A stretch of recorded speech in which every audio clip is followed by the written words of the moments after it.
Alright, so what is up everybody on YouTube? This is Slim motherfucking Jesus. This time coming to you guys again with another video.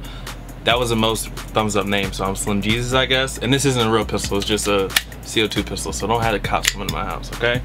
Anyways, you guys know what time it is. You guys requested this yesterday. I think I got 400 plus thumbs up, and people were like, yo, we want to hear your opinion on What a Time to Be Alive. Of course, the Drake and Future. I'm not gonna call it an album because to me it sounds more like a mixtape. But that's neither here nor there. So I'm gonna just base this off of if it was a mixtape, even though you can buy it, but you could buy, if you're reading this is too late, and Drake even called that a mixtape. So I mean, it is what it is. But to me, this doesn't sound like an album, and it really does sound like something that was made really fast.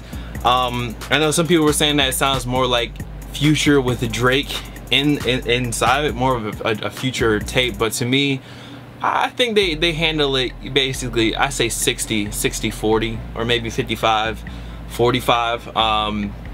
But let's just go ahead and get into it. First off, just my overall feelings on the tape. It's okay. I mean, to just be truthful, because I really wanted to come here and be like, yo, this tape is fire, it's crazy. Every track is like, every track is just going in, but it's more so that the promotion, the Twitter, social media made this album. Basically, social media made this, I said album again, but mixtape. And that's another thing I want to comment on, just because of course throughout this tape you got Drake taking shots. He mentions Karuchi. Karuchi with the chopsticks, which I like that line.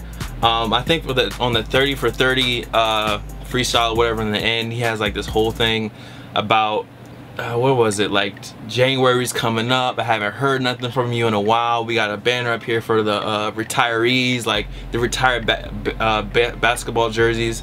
Sorry, it took me a second to get that one out. But I don't know if that's about Meek Mill, because I mean that's what it sounds like. But anyways, let's get back into it. I'm gonna just take you guys track through track, and it shouldn't take long because this isn't really like a lyrical album. It's trap. I mean, it's Future and Drake, and it sounds exactly what Future and Drake I pictured would sound like. So you got Digital Dash. Digital Dash, first track on the album. At first I wasn't feeling it. I probably had to listen to it like 2 or 3 times, and then I was more into that one. So that one was straight. Big Rings, another hype track off the album. I keep calling it album, it's a mixtape in my opinion. Mixtape. It's alright. That one's okay. I mean, I could go without it. I mean, the hook is, I mean, Drake carries the hook, but I mean, it's a fairly simplistic hook. Got some really big rings, it got some really big things, like it's alright. I guess it's kind of like, I don't know, 10 bands, 50 bands, 100 bands, like same thing. I actually really like Live from the Gutter, surprisingly, because at first when I was hearing the song I wasn't really feeling it, but after I listened to it a few more times, I definitely like Live from the Gutter. It's probably one of my favorite tracks out of here. Diamonds Dancing is, I would say, my contender for my favorite track on the whole tape. Scholarships is another one that I could really do without. My Xbox is, there you go, lighting the diamonds back up. The stock photo album cover. But Scholarships, like I was saying, is okay. Plastic Bag, the stripper collects all her money at the end of the night because she earned it. I don't, that's a track that I could really do without once again, but somebody out there likes it. I'm the Plug. I mean, you see the title of that one and you already know that's obviously a Future driven track, in my opinion. I mean, it's straight, but it's more on the big, to me that song is on the level of Big Rings. It's like an okay trap song. Next up is Change Locations. Now this one, the hook basically goes, of course, they bought all the bottles, they bought everything you could buy, so they had to change locations. 60 naked girls, you know, no, what was it? I'm forgetting the line. But it was really 60 naked chicks, and they really had to change locations because they bought all the bottles. But everyone really likes that song, and I think the beat on that one's really good. But to me, I'd rather listen to Diamonds Dancing over Change Locations. And then I think we get probably to my favorite song off of this tape, which is probably a lot of other people's favorite song. I haven't seen Finish Line post the album artwork that someone made for this track on their Instagram, and of course that is Jumpman. Now this track, I think this is the best hype track off this tape. Like, if you haven't listened to Jumpman, just listen to it. I'm not telling you it's gonna be lyrically crazy. I'm just saying it's a good song for like in the car, getting the mood going. Like whenever I'm usually when I'm shooting videos and stuff, like I said yesterday, I can't play it because I'm gonna get copyright. But usually when I'm shooting videos, I'm listening to music, and I could listen to this whole thing with a few skips like Plastic Bag, of course. But Jumpman, that drink's straight. Next up, we have Jersey. I would say that I like this one a little bit less than Digital Dash, but it's definitely better than Scholarships or I'm the Plug. I mean, once again, in my opinion. And then we have the 30 for 30 freestyle, which definitely is an all Drake straight up track. And it's definitely something that we've gotten used to, but I think it's a pretty hard Drake track in my opinion. Just listening to it, what he says, and my favorite part of that definitely has to be the line. I think it's towards, or kind of that verse, but towards the middle of the track where he's talking about, hey, you know, we did this, you know, January's coming up soon, you know, after we did this I haven't heard from you.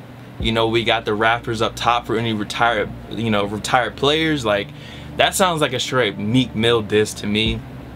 And I guess that's basically my conclusion for the mixtape. And for me, I'm gonna give it 3.5 dabs out of 5. Yeah, 3.5 dabs out of 5 in my opinion. Maybe 4. So 3.5 to 4 dabs in my opinion. You guys can leave your rating out of 5 dabs below. But to me, this is one of those things where Future and Drake have so much power in social media. Just going back on the Meek Mill stuff, like, of course Meek Mill posted that Instagram picture talking about fuckboy season, and it was just like, you can't, Meek Mill, you can't win against Drake. It's too, like, Drake or Future. Like, Future high. You see how many Meek Mill memes, I'm gonna move over a little bit, how many Meek Mill memes have you seen comparative to Drake memes? Like, think about it. Of course you got those regular Drake memes, but who's really been against Drake in Meek Mill versus Drake?